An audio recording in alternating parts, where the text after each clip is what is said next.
pessoal, boa tarde. Eu sou a Paula, assessora da Secretaria da Educação e estou tocando essa iniciativa do Escritório de Evidências. Eu estou aqui com a Roberta hoje, num horário um pouquinho diferente do normal, porque em geral a gente se encontra às 14h, mas como essa semana estava tendo replanejamento, enfim, a gente achou melhor mudar um pouquinho o horário para, enfim, todo mundo conseguir acompanhar e interagir. Todo início de seminário, vocês já devem ter cansado de me assistir falando sobre a ideia do escritório, para que ele serve, por que ele existe, mas eu acho sempre legal fazer essa contextualização para mostrar que os seminários, eles não são uma coisa isolada, assim, eles têm muito a ver com o que é a missão e a razão de existir do escritório. Então, assim, o nosso objetivo é fomentar a implementação de políticas baseadas em evidências. E a gente entende que não só a gente precisa gerar evidências, mas também disseminar e estimular o uso das evidências que já existem. Então, essa ponte que a gente faz entre os pesquisadores, a academia e as pessoas da nossa rede, professores, gestores, pessoas do órgão central, para a gente faz muito sentido dentro dessa ideia de compartilhar o conhecimento e de fomentar uma gestão baseada em evidências. Dito isso, é sempre legal frisar que a gente convida pesquisadores e pesquisadoras com diferentes visões de mundo. As pessoas vêm de diferentes lugares, elas falam sobre diferentes temáticas, às vezes abordam temáticas com visões distintas, e a gente respeita muito a produção científica. Então, assim, em outras palavras, isso significa dizer que o que é apresentado aqui foi desenvolvido por esses pesquisadores e não necessariamente representa a visão institucional da Secretaria a respeito de matemática. Mas assim, de qualquer maneira, é a gente querendo levar esse tipo de conhecimento com a maior diversidade possível para vocês. Uma outra coisa legal que eu queria falar, e aí fazer o merchan do escritório, é que hoje a gente anunciou uma coisa muito legal, que está bem dentro dessa missão que eu falei de estimular o uso de evidências, que foi um curso de Excel que a gente desenvolveu dentro da Secretaria. Então, e ele é focado nos servidores, né? Então, ele usa bases de dados nossas com exemplos reais, e vai desde conhecimentos bem básicos de estatística, tipo o que é um gráfico, qual é o melhor tipo de gráfico para aquele tipo de informação, até conhecimentos um pouco mais avançados de Excel. E acho que vai ser muito legal para todo mundo, acho que vai ajudar vocês bastante a ter mais agilidade em lidar com as planilhas que vocês mexem no dia a dia. Então, esse pequeno parênteses para contar que as transmissões começam terça-feira que vem, dia 9, vão ser sempre às terças e quintas, às 3h30 da tarde. Às terças a gente vai ter a videoaula e às quintas a gente vai ter plantão de dúvidas ao vivo. Então, vai ser sempre intercalado aula, plantão. E é isso. Então, já começa na terça-feira que vem, dia 9. Fiquem ligados. Esqueci de falar que vai ser no canal Treinamento 1 do aplicativo do Centro de Mídias. Então, fiquem ligados lá. Acho que vai ser bem legal e todo mundo vai gostar bastante. E agora eu vou parar de falar, vou passar para a Roberta, mas antes eu queria muito agradecer ela por ter disponibilizado uma parte do tempo dela para ter essa conversa com a gente. Vou fazer uma pequena apresentação dela, que é economista e tem mestrado e doutorado em economia. Já coordenou a área de pesquisa e avaliação da Fundação Lehman e hoje é pesquisadora do LEPES, da FEAD Ribeirão. Vocês já devem ter percebido que a gente sempre traz pessoas do LEPES, mas é porque eles são pesquisadores de ponta que produzem trabalhos muito legais, que a gente sempre acha que vale a pena compartilhar com vocês.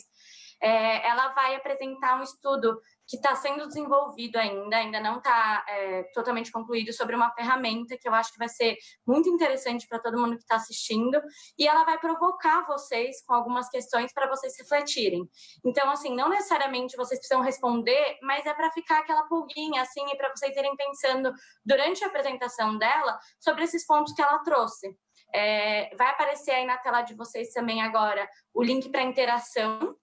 Então, anotem e interajam, mandem perguntas, comentários, sugestões, enfim, tudo, a gente está aberta a tudo. E no final, quando a Roberta terminar a apresentação dela, eu vou trazer um pouquinho das coisas que a gente recebeu. Eventualmente não vai dar tempo de ler tudo, mas essa troca é sempre muito legal. Enfim, acho que é tanto bom para vocês que vão receber esse conhecimento muito legal, mas também para a Roberta, que vai receber um pouquinho de uma devolutiva da rede que entende muito do assunto que ela está trazendo. E agora vai aparecer um outro link na tela de vocês, que é sobre uma questão muito legal de que todos os seminários ficam gravados. Então, se vocês quiserem acessar seminários antigos que a gente já fez, a gente já está, se eu não me engano, na 11ª edição do seminário online.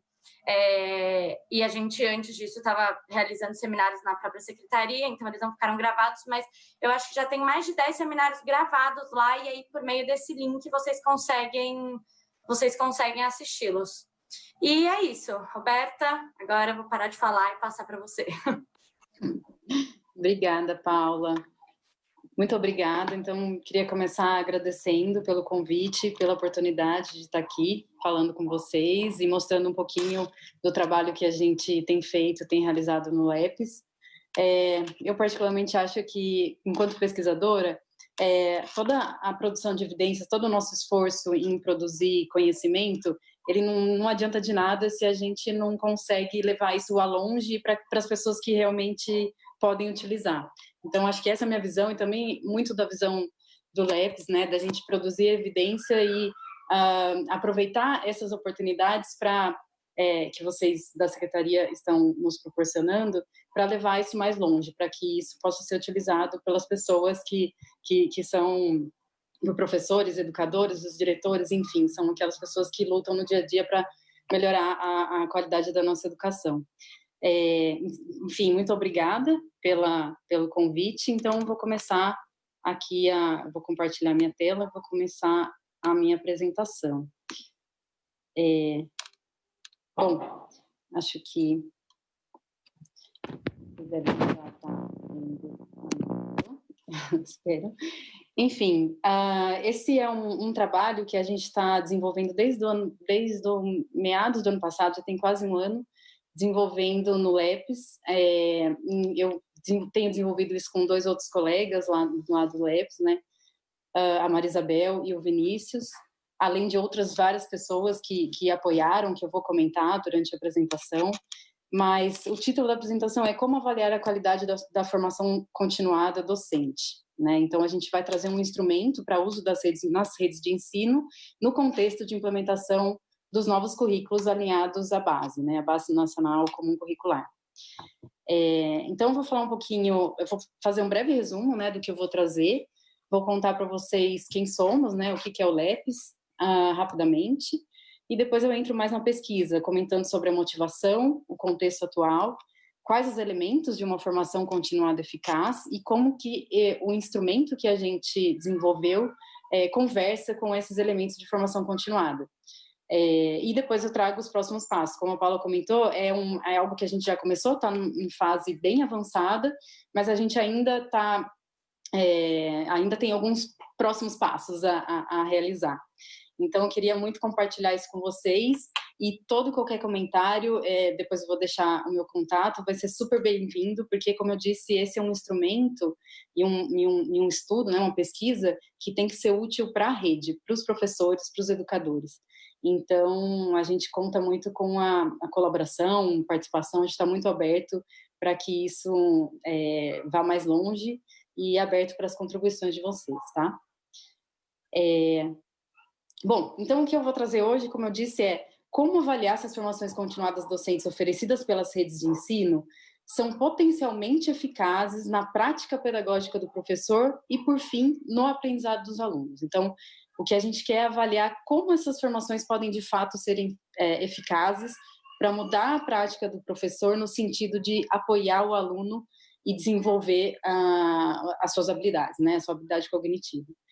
Então, nesse trabalho, a gente faz toda uma revisão do que são as formações continuadas eficazes e a gente propõe um instrumento, né, um questionário validado que deve ser preenchido, né, respondido por professores, educadores que participaram de percursos formativos, também pelos formadores, então são informações de diversos pontos de vista.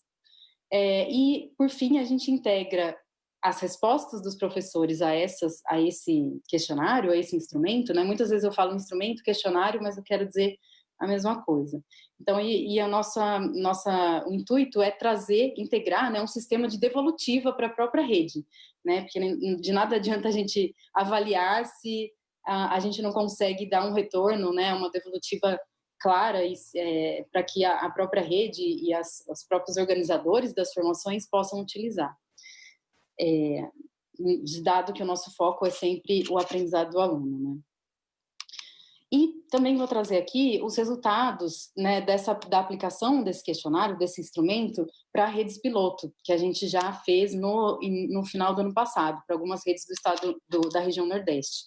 Então, acho que tem alguns resultados interessantes, então eu trago para vocês também, para concretizar um pouco mais o que é esse instrumento, essa avaliação.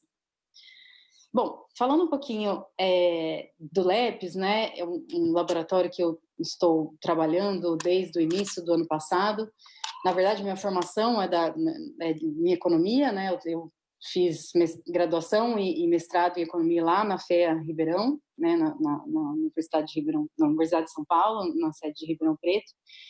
E depois passei por várias experiências, sempre na área de educação, já tem mais de 10 anos que eu estou na área de educação, sempre na área de pesquisa, né, produção de conhecimento, criação de indicadores, avaliação de projetos em economia, em educação e na área social também.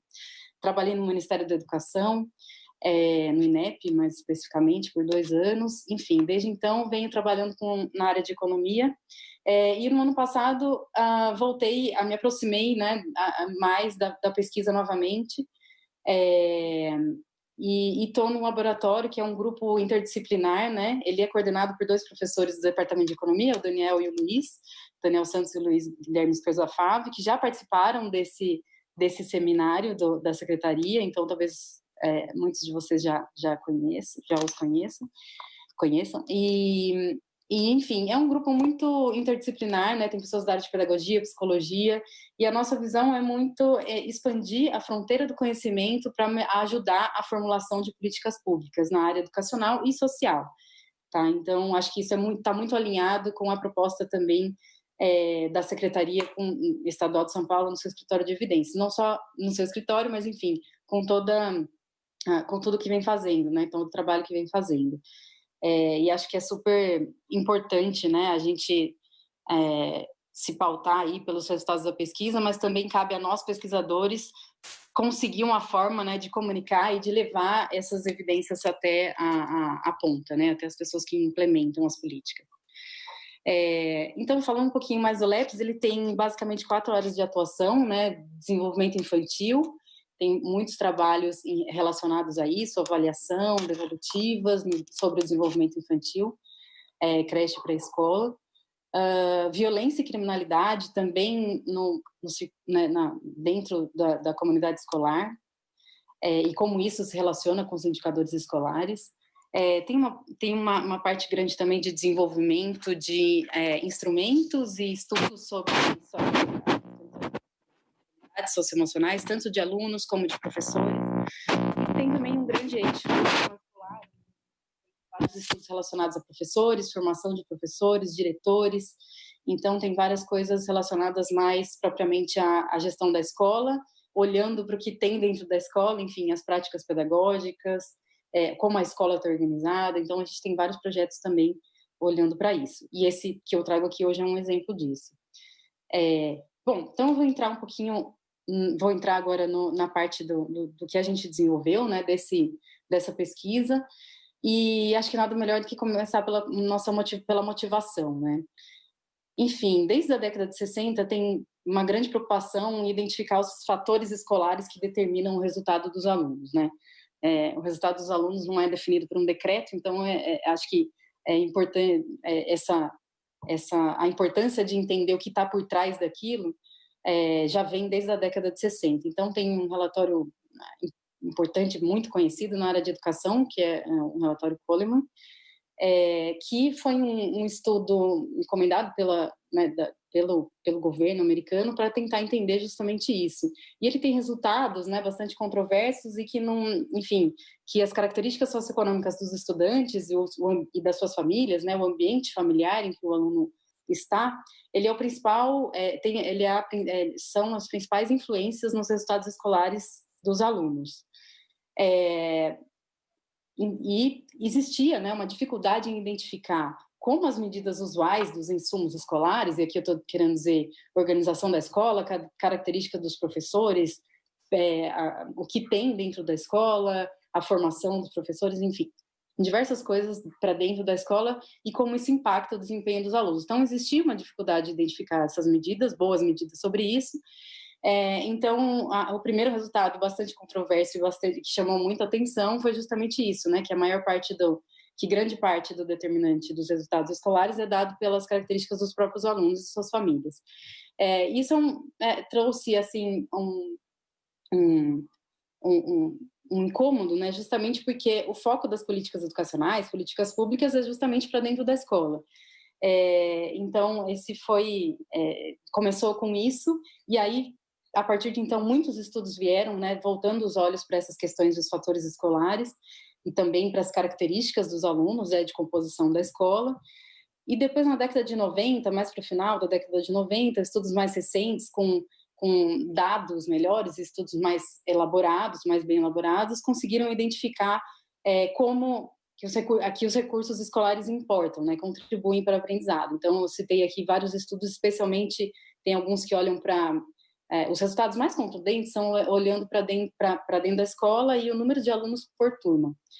E turmas menores, o que eles chegavam à conclusão é que turmas menores trazem um benefício em termos do desempenho dos alunos, justamente porque o vínculo professor-aluno ali é melhor estabelecido, enfim, tem uma série de coisas que propicia uma melhora no aprendizado. Porém, isso foi restrito aos primeiros anos da escolarização, né? E quando isso, ao longo das etapas de escolarização, esse efeito não foi mais tão claro, tá? Mas outros estudos vieram, e tem vários estudos super relevantes e importantes na literatura, mostrando que o professor importa, né? Uma coisa que parece tão óbvia, né, para a gente. No entanto, a ciência levou um tempo para conseguir demonstrar isso, né, clarificar isso de forma robusta.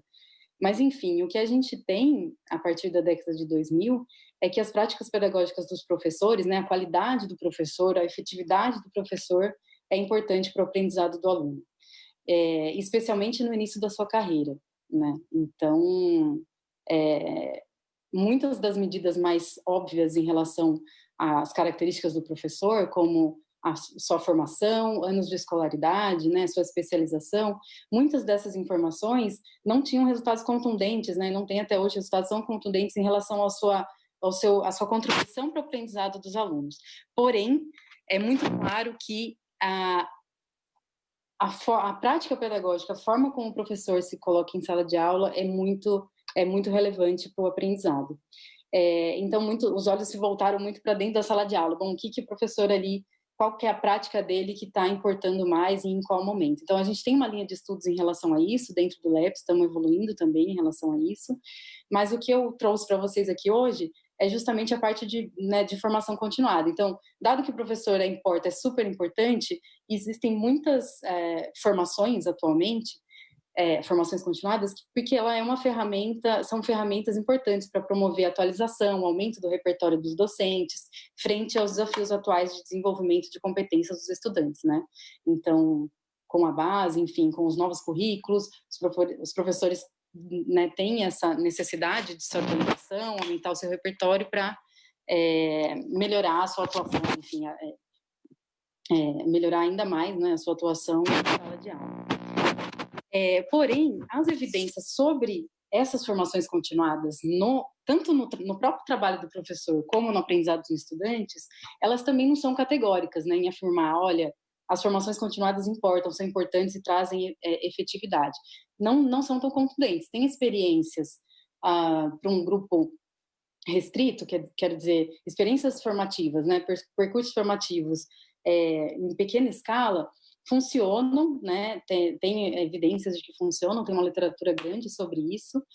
Eu cito aqui 2 deles, e o que a literatura mostra também é que quando você tenta aumentar o número de professores naquela formação, ou tenta escalar uma experiência de formação, quer dizer, levar para um número maior de professores, aí os resultados já não são conforme o esperado. E isso se dá muito porque as experiências de formação diferem muito na qualidade de implementação das práticas, que já são investigadas na literatura como efetivas. O que eu quero dizer? Tem algumas práticas durante a formação continuada que já foram avaliadas, identificadas como efetivas, como importantes, porém elas não são tão fáceis de você implementar. E elas variam muito de formação a formação. Então, o que se defende é que talvez seja por isso que não é tão claro esse resultado, né? Esse resultado eficaz tanto sobre a prática pedagógica do professor, como no aprendizado dos estudantes. Enfim, dada essa motivação, né, de que, bom, o professor importa e tem um número grande de formações continuadas, que é uma política, uma ferramenta importante, né, da política educacional, o nosso contexto atual também traz né, aponta para uma necessidade da gente entender, mensurar o que é uma formação de qualidade e tentar melhorar. Né, a partir dessa informação, a partir dessa medida, a gente consegue ter insumos informações para melhorar as experiências de formação continuada. Então, atualmente, né, com a homologação da Base Nacional Comum Curricular em 2017, todos os estados, municípios estão reformulando os seus currículos, como o caso de São Paulo. Em 2009, tiveram várias formações voltadas para a BNCC, né, já organizadas, inclusive, pelas equipes estaduais de formação continuada, e ao longo desse ano a proposta também era formações voltadas para os próprios currículos, né? Então aqui ganha um âmbito maior aí e uma importância grande das formações continuadas, né? E é uma prática extremamente difundida não só no Brasil, claro, como eu disse, eu acabei me esquecendo de dizer, todas as evidências sobre a eficácia das formações continuadas estão muito focadas em experiências dos Estados Unidos ou do Reino Unido, em alguns países da Europa, e mais alguns países da Europa. Mas para o Brasil tem muito pouca coisa, né? Então é uma prática essencialmente difundida, extremamente difundida, mas a gente tem muito pouco conhecimento científico sistematizado sobre a eficácia delas no aprendizado dos estudantes. O que chama atenção, né, que eu acho que muitos de vocês já tiveram acesso a esse estudo da Fundação, ou já da Fundação Carlos Chagas, ou já ouviram falar, que tem alguns que fez uma revisão bibliográfica da literatura internacional, como eu disse, desses estudos para outros países, e apontaram algumas premissas de qualidade das formações. Então, olha, se você quer ter uma formação continuada efetiva, olhe para essas premissas, para essas características e siga, que você vai ter uma chance maior de ter uma formação continuada efetiva, né, de boa qualidade. Porém, a gente também a gente tem carência de bons instrumentos para mensurar a qualidade dessas formações de uma forma robusta e que traga informação para subsidiar novos desenhos, né, novas formas, enfim, para que ajude as próprias redes a melhorar as formações oferecidas. Então, dado isso, dado esse contexto, né, de necessidade de formações, de carência de informações do que é uma boa formação continuada e como medir, é aí que a gente entra com o nosso estudo. Aqui, eu elenquei aqui as 5 características de uma formação continuada que são apontadas pela literatura internacional. Então, a formação continuada eficaz, ela deve ser centrada no conteúdo, ou seja, ela é focada nos conteúdos específicos pelos quais os professores são responsáveis a ensinar. Então, ela é focada no conteúdo de matemática, língua portuguesa, história, enfim. E não só no conteúdo curricular, naquele conteúdo específico, mas também no conhecimento pedagógico do conteúdo. Então, não basta o professor aprender sobre aquele conteúdo específico, mas é importante que ele aprenda também a como colocar isso em prática em sala de aula, como ensinar isso, quais são as melhores estratégias de ensino para aquele conteúdo. Então, uma formação eficaz tem que ter claro isso. Olha, esse é o conteúdo, é o nosso foco, e você vai ter acesso tanto às questões mais específicas do conteúdo, como a como ensinar isso em sala de aula. Uma segunda característica, a segunda premissa de formação continuada eficaz é que elas sigam uma lógica de aprendizagem ativa, né? Então, as experiências, os professores precisam vivenciar na sua formação algumas experiências que precisam ser trabalhadas com seus alunos em sala de aula, tá? Então, ou seja, eles precisam aprender sobre uma determinada forma de ensinar fazendo, né? Eles precisam ter aquilo de mão na massa, de aprender a ensinar fazendo parte daquele processo e não só ouvindo uma palestra, tá? Então, esse é um exemplo. Uma terceira característica importante é a questão da coerência, né? A formação ou a pauta formativa, ela precisa estar alinhada com o currículo, com o planejamento das próprias formações que a rede oferece e também precisa estar alinhada com as necessidades dos professores, com aquilo que ele vai ensinar em sala de aula, tá? Então, isso é bastante relevante. Ela precisa estar coerente com o currículo, com as outras pautas formativas que estão colocadas, né, para o professor, e o professor precisa, enfim, precisa suprir a necessidade, né, do seu contexto ali, né, a necessidade do contexto do professor. Também tem algumas recomendações em relação à duração e à participação. Então, a duração prolongada, né, não tem um consenso grande sobre a quantidade mínima de horas, mas os estudos apontam que as formações com menos de 20 horas de duração são pouco eficazes, tá? Então, aqui a gente está falando de formações com um percurso formativo maior, tá? Não necessariamente um encontro só, obviamente, mas vários encontros ao longo do ano, ao longo do semestre, que seja, enfim, que tenha uma duração prolongada. E uma outra coisa é a participação coletiva, né? Então, os professores de uma mesma escola, de uma mesma etapa ou de uma mesma disciplina participem juntos da formação, né? Que não sejam, enfim, para que isso seja muito mais rico que as formações, as discussões que são propiciadas ali dentro, os materiais utilizados sejam coerentes, né? Conversem com a realidade do professor. Então, é super importante essa participação coletiva. Enfim, dadas essas características e a motivação, o contexto, tudo que eu trouxe, o nosso objetivo foi desenvolver uma ferramenta de mensuração de elementos concretos implementados em formações continuadas de qualidade. Então, se a gente sabe quais são as premissas, as características, a gente se aprofundou nos estudos e foi entender quais os elementos concretos precisam ser implementados em formações continuadas. E essa ferramenta, ela foi construída com o objetivo de nortear as redes nas suas ações voltadas para isso. É uma ferramenta aberta, tá? Então, é uma aplicação online, né, num formulário online, aberto, e possibilita uma devolutiva para a rede de uma forma clara e objetiva por formação, por percurso formativo. Uma coisa importante de dizer, todo esse projeto foi realizado em parceria com uma pesquisadora também colaboradora do LEPS, que é a Bárbara Born, que ela é doutoranda da Faculdade de Educação de Stanford.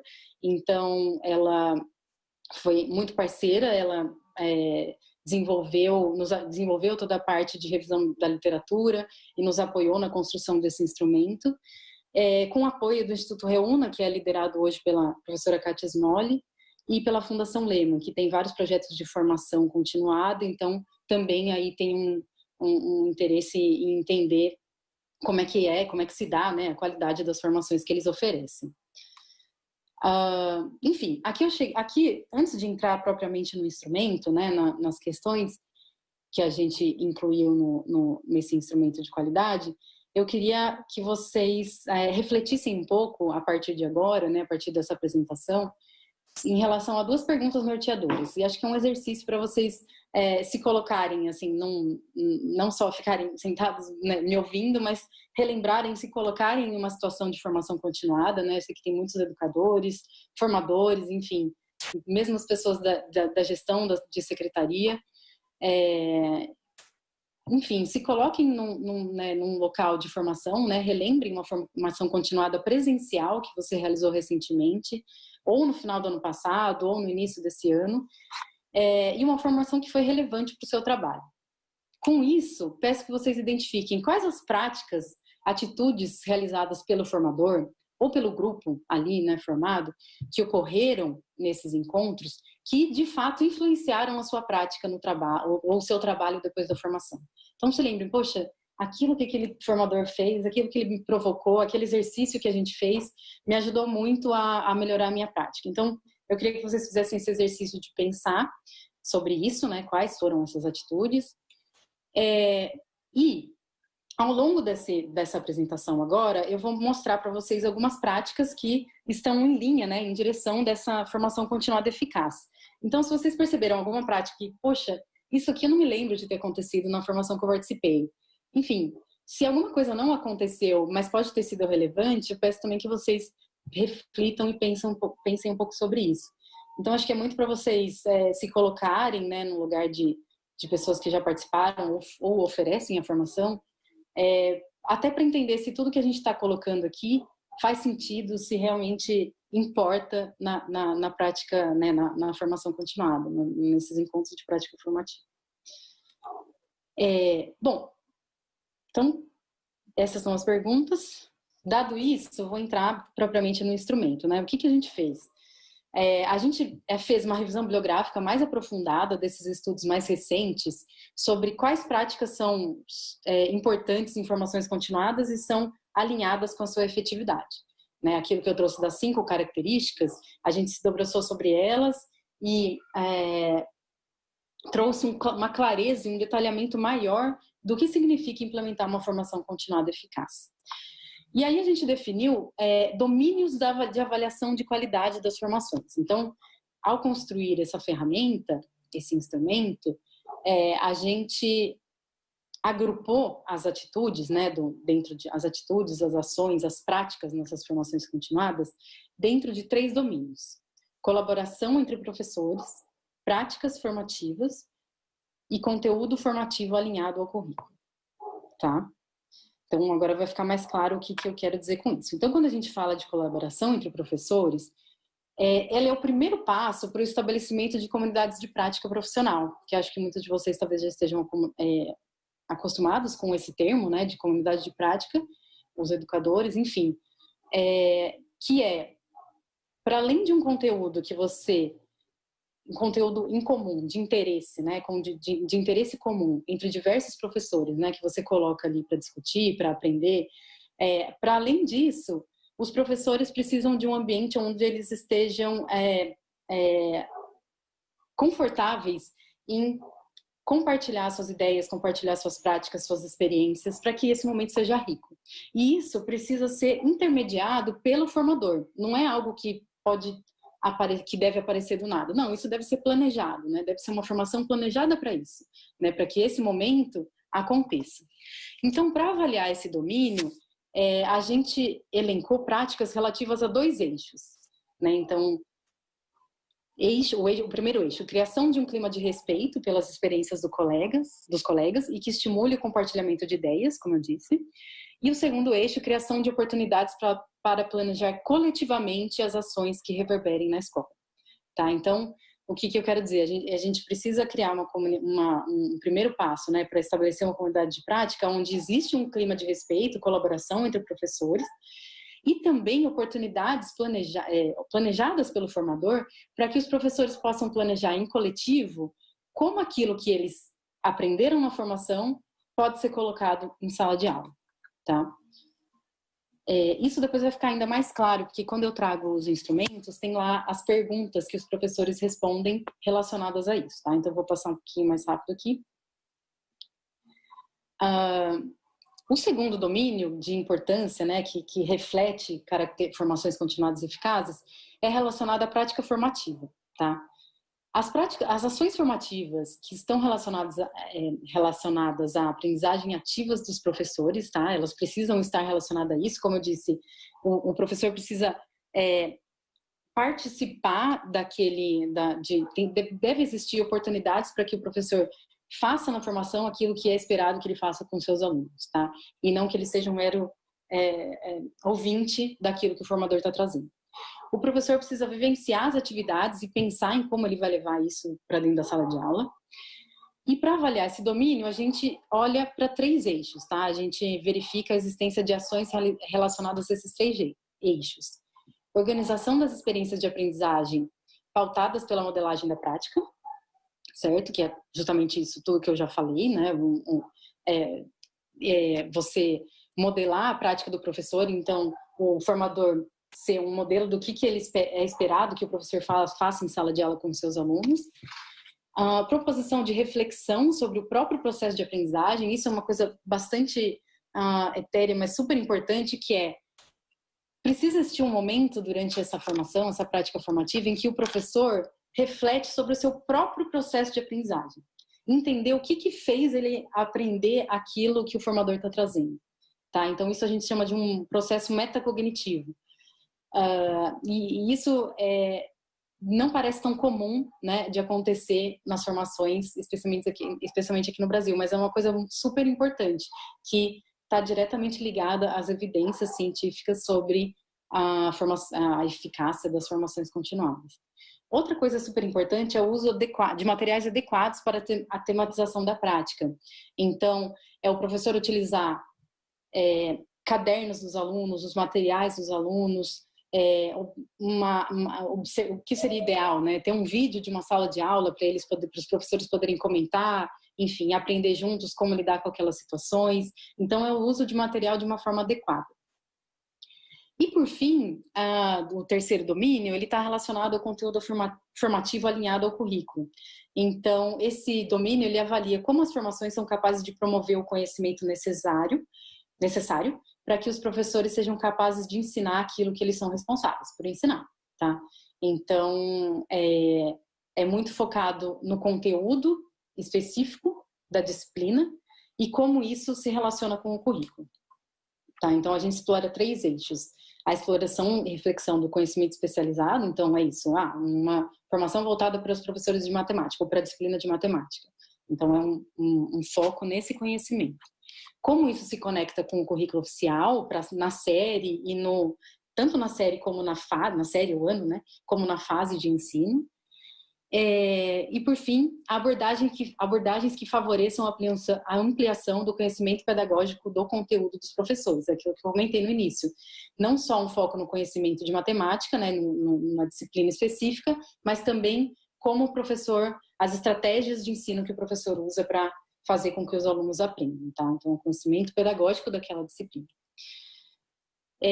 Dentro desse mesmo domínio, existem algumas formações que têm um conteúdo pedagógico mais geral, né, como gestão de sala de aula, que também são super relevantes, né, que são igualmente relevantes, não só focado num conteúdo específico, como português e matemática, mas também focado em gestão de sala de aula, como avaliar os alunos, como planejar, como abordar os aspectos gerais de aprendizagem, ou sobre o desenvolvimento das habilidades socioemocionais, enfim, coisas que não são específicas de disciplina. Então, a gente também desenvolveu um domínio específico para isso, onde a gente olha 2 eixos principais, né? A gente olha para as práticas relacionadas à criação de oportunidade para fortalecer o conhecimento pedagógico nessas áreas estratégicas e também como se dá a conexão dessa área estratégica com a área disciplinar do professor, tá? Então, gestão em sala de aula, e acho que é bastante importante, bastante relevante ele fazer essa conexão com a disciplina específica que ele dá. Então, aqui é só um resumo de como aquelas premissas de qualidade, que são 5, que eu apresentei para vocês no início, aqui estão faltando 2, que é duração e participação coletiva. Tá? Porque essas 2 coisas são mais fáceis da gente captar, né? Então, a gente não faz... Enfim, a gente, com uma análise da pauta formativa ou conversa com a secretaria, a gente consegue perceber qual que é a duração e quantos professores e quais professores participaram. Aqui no nosso instrumento, a gente focou nessas premissas, centrada no conteúdo, aprendizagem ativa, participação coletiva e coerência. E a gente... Ao se aprofundar e criar esses domínios avaliativos que eu estava contando para vocês, essa é a relação. Então, eu só fiz um exercício aqui de mostrar a relação entre essas coisas, para ficar um pouco mais didático, mas enfim, a gente agora vai estar olhando aqui para esse domínio avaliativo, porque ele aprofunda e deixa mais concreto que tipo de prática precisa acontecer durante uma formação, ok? Bom, aquilo que eu mostrei para vocês é a estrutura do nosso instrumento, não é um instrumento propriamente dito, tá?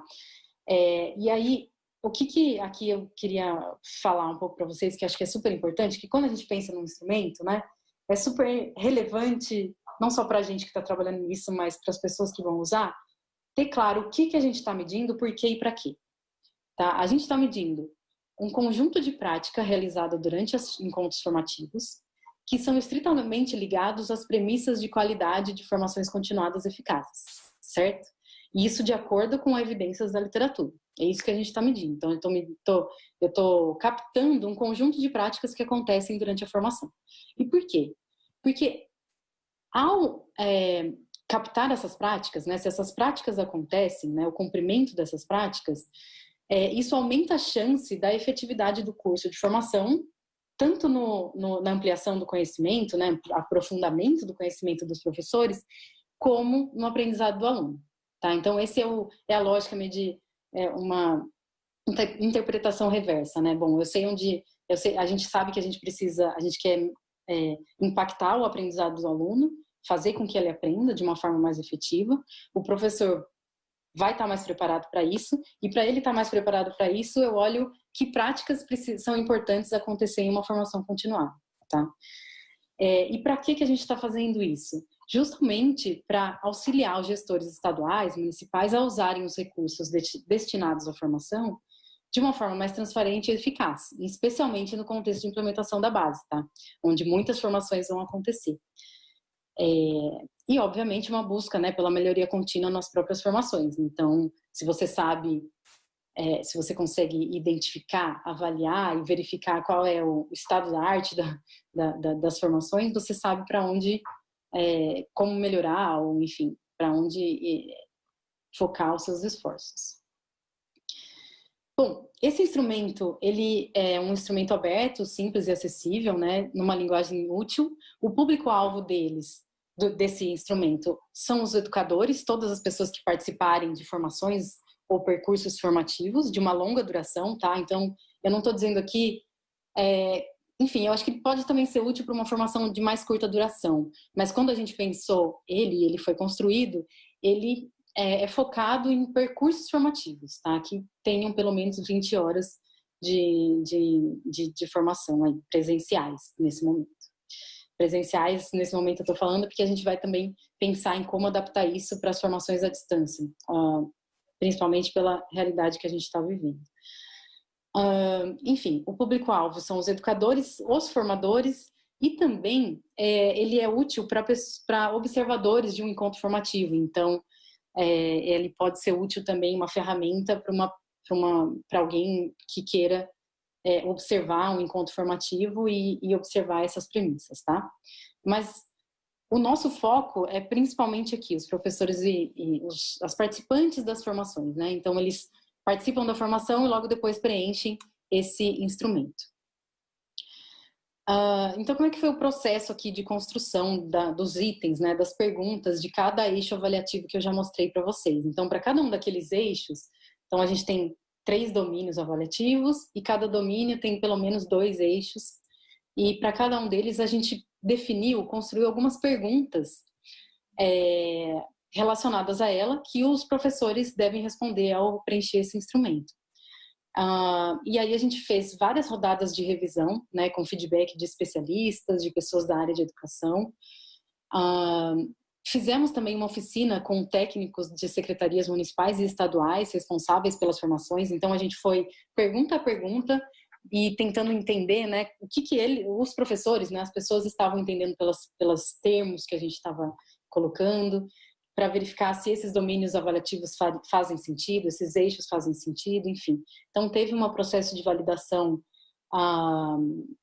com essas especialistas e com os formadores das redes. E depois a gente fez uma aplicação desse instrumento, desse questionário, com 1.400 professores, né, que passaram por percursos formativos nos municípios de Fortaleza, da rede pública, tá? No município de Fortaleza, Marabá, Teresina e na rede estadual de Sergipe, tá? Então, esses foram professores que participaram voluntariamente da nossa pesquisa.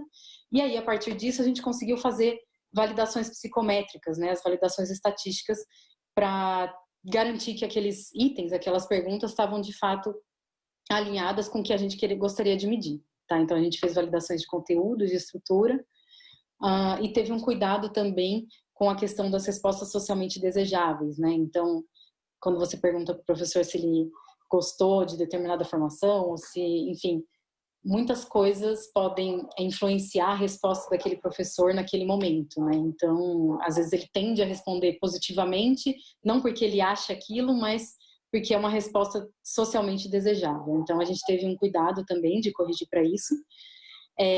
Então, estamos trabalhando ainda nessa validação psicométrica, tentando encontrar um modelo ainda mais... A gente teve bons resultados, mas ainda estamos trabalhando nisso. Precisamos até de mais professores, mais voluntários para participar, para a gente conseguir fazer isso de uma forma ainda melhor. E a versão final do instrumento, né, são perguntas em 8 blocos, né, são subperguntas, são itens que a gente chama de 8 blocos de pergunta, então tem 40 no total, então o professor responde 40 perguntinhas, 40 itens, e ele responde sempre numa escala de frequência, de quanto aquela prática aconteceu, nunca aconteceu, ou aconteceu raramente, frequentemente ou sempre, tá?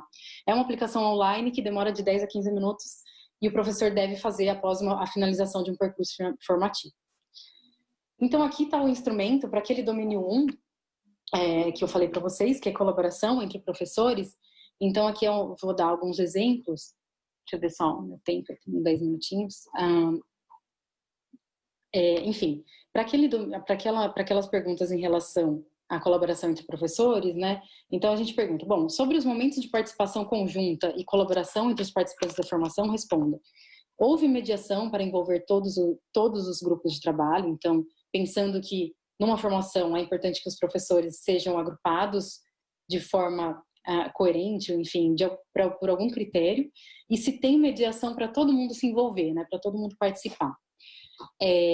Houve mediação para incentivar a construção do conhecimento coletivo a partir de ideias compartilhadas.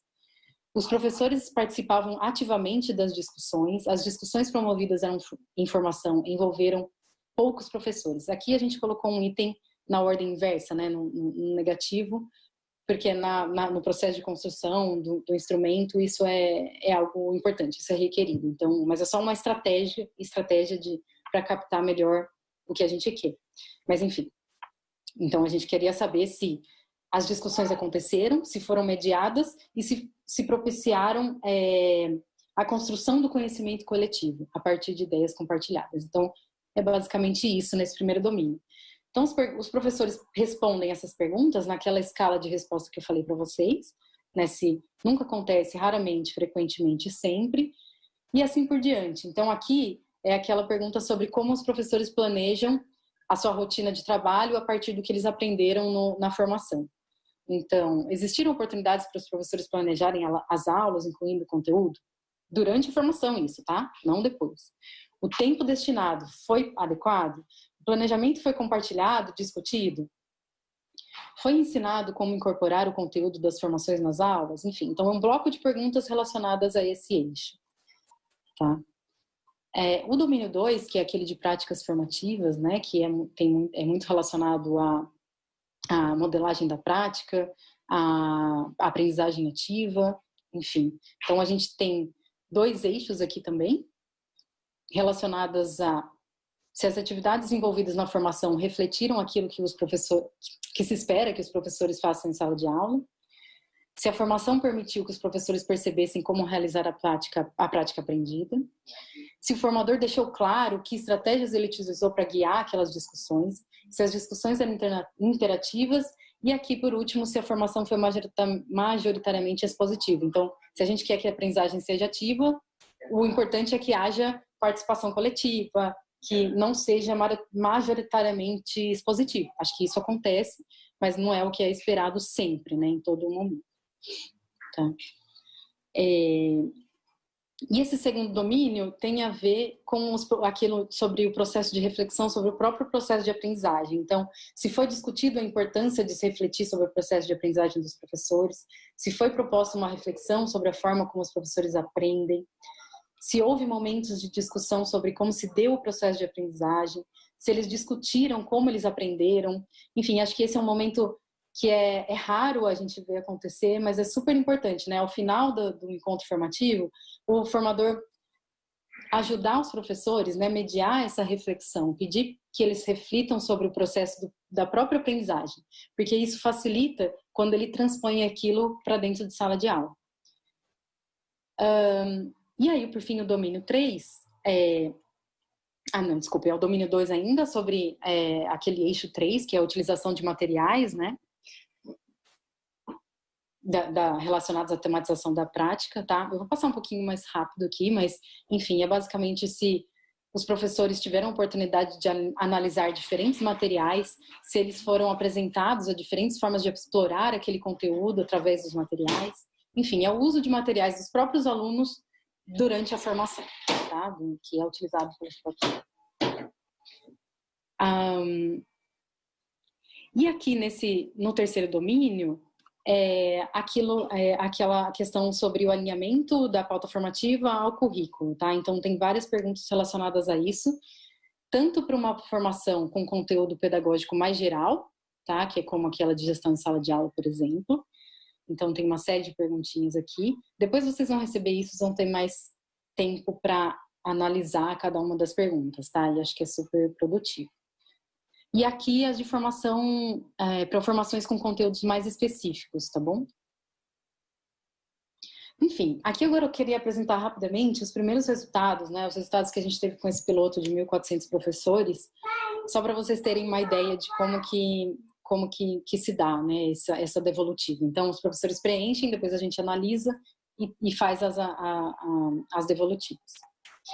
Enfim, os professores os participantes da pesquisa, tá? A maior parte deles era da rede municipal de Fortaleza, depois da rede estadual do Piauí e Sergipe e dos municípios de Marabá e Teresina, tá? A média de idade aqui dos professores era de 43 anos, então aqui está a distribuição, né, de idade, então eram professores mais de idade média, né, para cima, enfim, acima de 40 anos, e não tantos professores novos, né, então essa é uma característica da rede, acho que é importante só deixar claro qual o perfil dos professores que responderam essa primeira pesquisa, né. A escolaridade dos professores, a maior parte deles tem superior completo, né, com alguma licenciatura, seguido pela formação em pedagogia e alguns outros tipos de formação superior. A maior parte deles também cursou alguma pós-graduação, né, especialização, tá? Poucos tiveram alguma, não fizeram, né, alguma pós-graduação. E esse é o tempo de experiência, tá? Então, a média de anos de experiência é de 13 anos, 60% dos professores têm até 15 anos de experiência e 40% tem mais, e 40% dos professores dessas redes têm mais de 15 anos, tá? Então, a gente está falando aí de professores mais experientes. Essa tabela, ela resume, eu sei que está difícil de enxergar, mas eu vou dar um zoom nela daqui a pouquinho. Mas ela resume em notas, né, de 0 a 10, para cada curso, né, para cada percurso formativo que os professores participaram. Então, todos aqueles professores que mostrei para vocês, eles estavam distribuídos aqui em diferentes formações. Então, tiveram formações para professores de anos finais em língua portuguesa, anos iniciais no segundo ano, matemática. A maior parte são formações específicas, tá? De conteúdo específico. Então, por isso que eu coloquei só o resultado para o domínio 3, quando você tem algum conteúdo específico sendo tratado. Então, esse é o número de professores respondentes. E aqui é uma nota que vai de 0 a 10, onde 10 é o ideal. Então, se aquelas práticas que a gente olhou nos slides anteriores sempre aconteceram, esse seria o ideal, assim, para uma formação 10, tá? E aí aqui a gente consegue ver que tem algumas formações que tiveram pontuações muito elevadas, boas, enfim, tiveram práticas que aconteceram muito frequentemente, ou seja, que sempre aconteceram, ligadas a esses domínios, mas tiveram formações que não. Mas o que eu quero chamar a atenção aqui é que para esse público, né, para esses professores, a gente consegue perceber uma maior dificuldade de observar práticas relacionadas a oportunidades para planejar coletivamente aquilo que eles receberam informação para a sala de aula, tá? Então, acho que isso é super importante, assim, acho que uma formação onde você não tem momentos oportunizados pelo formador de uma forma sistematizada, estruturada e com um tempo adequado para que os professores consigam planejar no coletivo como levar aquilo para a sala de aula, acho que é super relevante. E isso parece que não é algo tão recorrente, né? Então, esse é um aprendizado já.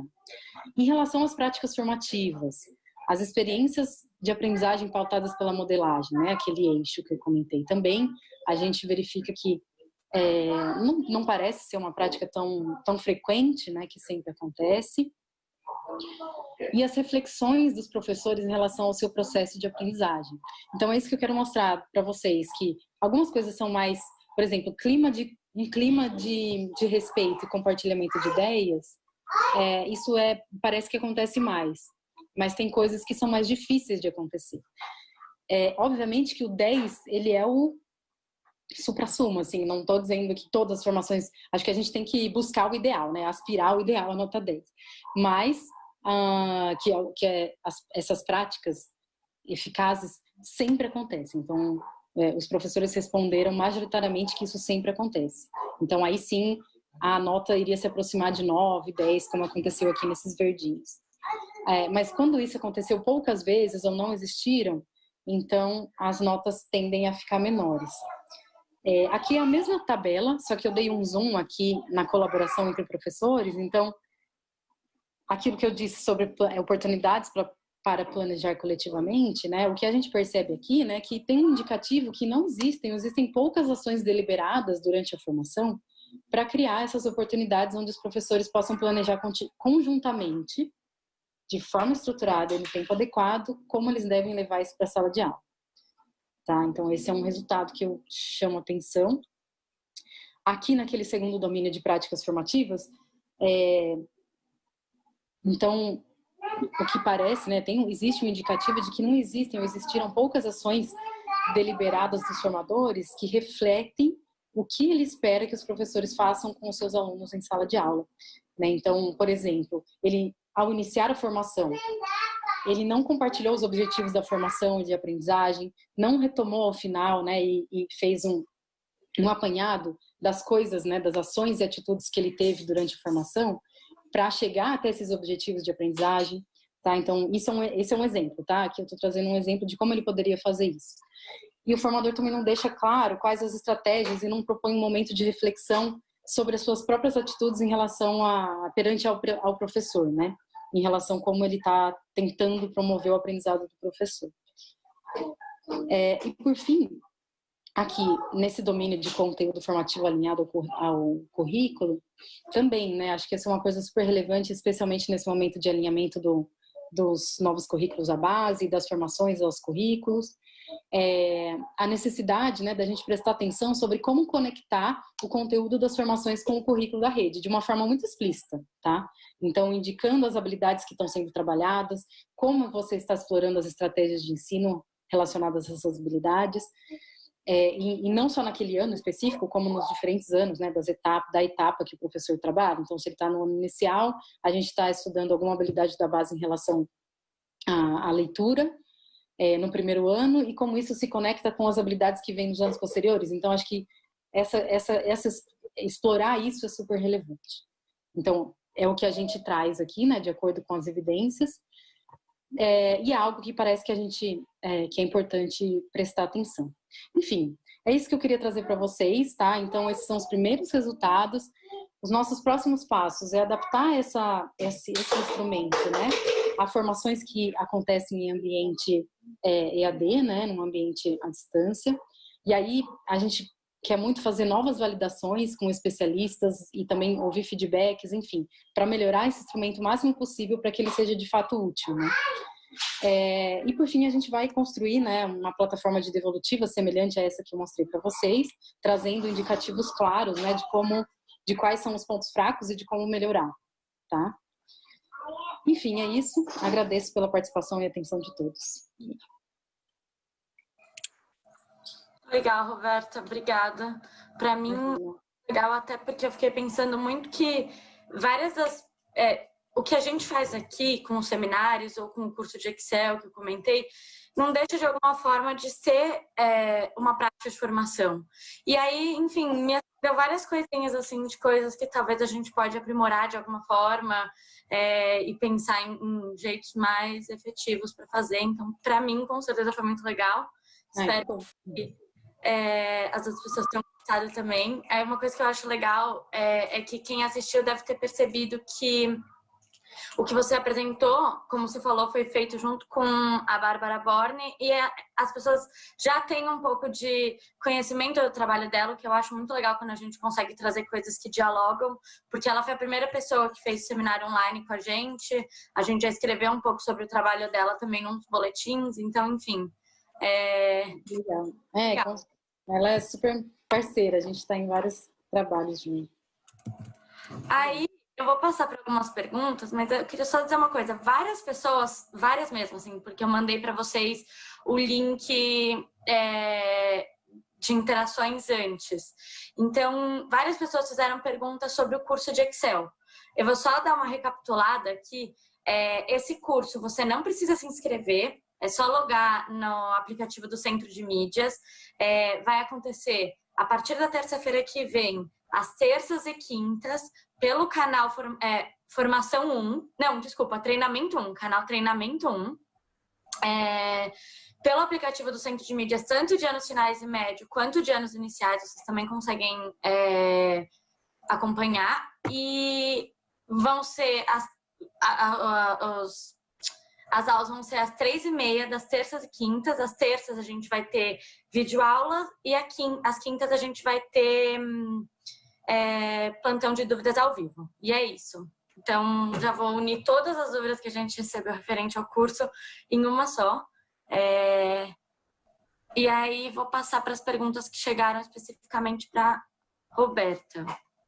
A gente recebeu uma pergunta da Cíntia, que é professora de São José dos Campos, e ela perguntou: quando eu penso em formação continuada em serviço, acredito ser eficaz quando a formação tem como ponto de partida a escola, ou seja, a formação continuada a partir da realidade e necessidade de cada unidade escolar. Muitas vezes se pensa em uma formação padronizada vinda de fora da escola que deve ser aplicada sem levar em conta as especificidades de cada unidade, em que o professor não é visto como construtor e sim como aplicador de um conhecimento vindo de fora. Gostaria de saber um pouco sobre a sua opinião. Obrigada. Posso já responder? Você vai? Já pode. Cíntia, super obrigada pela sua pergunta. Acho que é uma excelente oportunidade para explicar. A gente tem essa mesma... não vou dizer sensação, enfim, a gente coletou várias evidências e a gente sabe como é importante a formação continuada em serviço, né? Muitas escolas organizam as suas formações nos momentos de horário pedagógico coletivo, né, que aqui em São Paulo a gente chama de HTPC, enfim, e esses momentos são super importantes, super relevantes, e é justamente onde acontece esses compartilhamentos de ideias. Então, esse instrumento, ele vale sim também para essas formações. Eu acho que foi ótima a sua pergunta para eu me atentar a essa questão e deixar isso claro. Inclusive, em uma das aplicações, a gente fez dentro de uma escola, olhando para uma formação que eles organizaram internamente, era voltado para matemática, se eu não me engano, para algum conteúdo específico para os anos iniciais, e foram formações que aconteceram dentro da própria escola, e eles também acharam super importante e relevante isso. Então, de fato, quando a gente pensa nas formações oferecidas pela rede, né, para a implementação dos novos currículos alinhado à base, então a gente está muito focado e fala muito desses processos formativos que vêm da secretaria para implementar o seu currículo. Então, acho que, dado o nosso contexto, isso é relevante. Porém, tem toda essa questão de formações em serviço, né, para dentro da escola, que a gente também sabe da sua importância e acredito que também seja possível utilizar esse instrumento para essas formações, como aconteceu nessa escola que eu comentei, que a gente fez aqui na cidade que eu moro, que é em Jundiaí, aqui no estado de São Paulo também. Enfim, então, espero que eu tenha conseguido responder a sua pergunta, mas a gente sabe dessa importância. Legal. Acho que eu vou ler uma outra pergunta agora que dialoga bastante com essa, que é sobre assim, a dualidade, digamos assim, entre as formações em serviço e fora, né? Então, o Thiago, da Sul 2, perguntou: Olá, sou professor da rede pública e vejo com grande relevância a importância das formações, dos processos de formação continuada no aperfeiçoamento do exercício, trocando aprendizagens e desenvolvendo uma aprendizagem contínua. Eu sempre procurei fazer investimento em formações continuadas fora da unidade, por meio de universidades e que oferecem cursos presenciais e à distância. Mas percebo que a importância de formações dentro da sua própria unidade, como, por exemplo, nos momentos de reunião e de ATPC. Gostaria de saber se existe alguma relação, algum impacto do trabalho do professor nessa relação entre a formação que é dentro ou fora. Qual dela que traz mais benefício?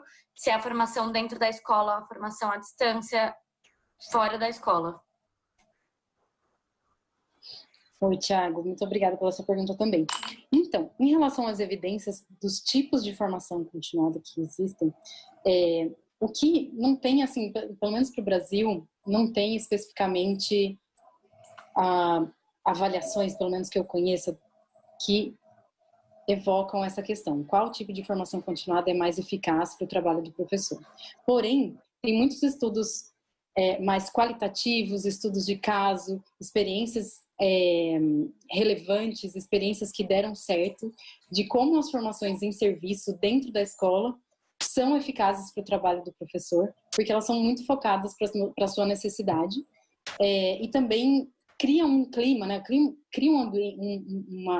Propicia um ambiente de colaboração, compartilhamento, que acho que é mais natural. Então, isso dialoga muito com as premissas de qualidade de formações. Então, as formações continuadas, seja dentro da escola, sejam em ambientes fora da escola, elas deveriam seguir essas premissas. E eu acredito que para algumas dessas premissas, a formação continuada em serviço seja até mais fácil de você conseguir que essas premissas sejam alcançadas. Então, no micro, assim, acho que em estudos qualitativos, eu quero dizer, a gente tem muitas evidências e casos que deram certo de formações que acontecem dentro da escola, tá? Quando eu falo de que não existem evidências para comparando essas coisas, eu quero dizer avaliações quantitativas que indicam o impacto de um ou de outro. Enfim, não conheço assim resultados tão contundentes quantitativos, mas qualitativos a gente sabe que tem. Legal. A Carlene, na verdade, foi uma constatação. Ela falou que é nova na rede, tem muito interesse por formação continuada para melhorar a prática dela, entender gestão de sala de aula, e acha que tudo isso é muito pertinente. Então, Carlene, continua acompanhando a gente e acompanha também o nosso curso de Excel que eu mencionei aqui, que vai acontecer pelo aplicativo do Centro de Mídias. Foi mais uma constatação.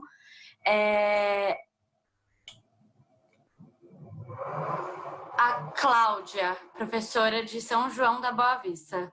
Acho que essa é a última pergunta que eu vou ler, tá bom? Mas se alguém tiver mais alguma pergunta, mandem agora ou calem-se para sempre.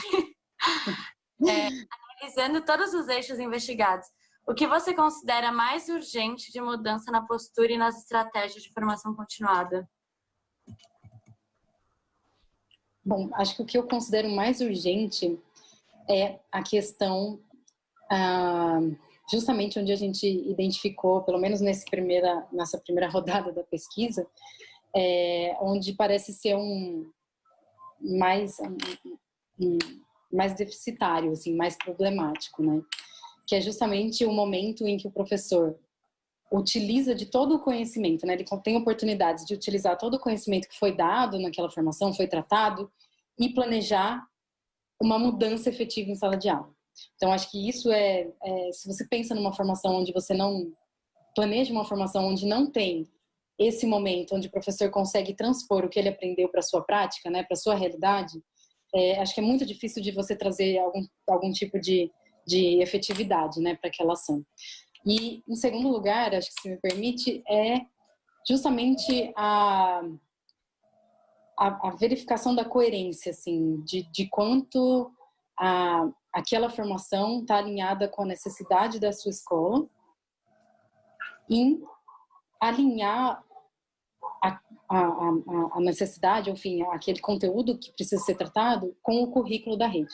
Por que eu estou falando isso? Porque acho que a gente está num momento super importante de construir, de ter novos currículos, né, de repensar os novos currículos, que acho que é um momento que nunca, enfim, que é novo, acho que no Brasil, né, de você pensar o currículo das redes a partir de um documento norteador, que é a base, não estou dizendo que tem que ser igualzinho à base, mas é um documento norteador, mas é onde você propicia a equidade, né? Se você conseguir seguir o currículo, não nos seus mínimos detalhes, mas nos seus princípios estruturantes, nas suas coisas principais, a gente tem grande chance de fazer com que todos os alunos aprendam aquilo que tem que ser aprendido de acordo com o currículo. Então, você tende a diminuir a equidade, né? A igualar o desempenho. Então, acho que isso seria algo super importante, assim, na minha visão, mas, enfim, também respaldado aí do que eu estudei na literatura. Legal. Roberta, não sei se você tem mais alguma consideração, eu fiquei muito feliz. A gente recebeu várias interações, a gente não dá tempo de ler tudo, a gente tem que manter uma coisa dinâmica, assim, para não ficar cansativo para vocês, nem para seminaristas. Então, quase nunca dá tempo de ler todas as perguntas que a gente recebe, mas é muito legal que vocês interajam, continuem mandando perguntas. Roberta, muito obrigada. Eu achei muito legal, acho que o pessoal gostou bastante, e acho que, assim, é um tema que dialoga sempre. Ele é caro, ele custa para os professores, assim, é uma coisa que toca, porque conversa com o dia a dia, com o que eles vivem na realidade deles. Então, a gente sempre gosta de trazer essas temáticas que estão próximas da vivência dos professores, porque, afinal de contas, a gente sabe que a gente tem 190 mil professores na nossa rede, assim. Então, é muita gente e, com certeza, é um tema que interessa muita gente. Então, queria te agradecer muito. E é isso, não sei se você tem... Muito obrigada. Não, eu também agradeço, super obrigada pela oportunidade. Espero que tenha sido produtivo ou elucidativo, ou tenha provocado reações positivas de mudança ou não para algumas pessoas. E aí sigo à disposição, se tiverem qualquer dúvida, meu contato está aí. A Paula acho que depois disponibiliza também. Esse seminário, como eu falei, vai ficar gravado. Então, depois vocês vão conseguir acessá-lo, junto com todos os outros que a gente já fez. E uma última coisa que eu queria falar é que já faz algumas semanas, umas 3 ou 4 semanas, que a gente começou depois, ao final dos seminários, passar para vocês um questionário, em que a gente tem como objetivo entender quais os temas que vocês mais querem ouvir, pessoas que vocês querem que a gente convide, enfim... É um feedback mesmo para a gente do escritório, para a gente entender como que a gente pode tornar esses seminários mais próximos do que vocês esperam. Então, tá aí na tela o link. A gente encerra por aqui hoje. Queria agradecer muito todo mundo que participou. E, por favor, se puderem, preencham esse questionário de avaliação.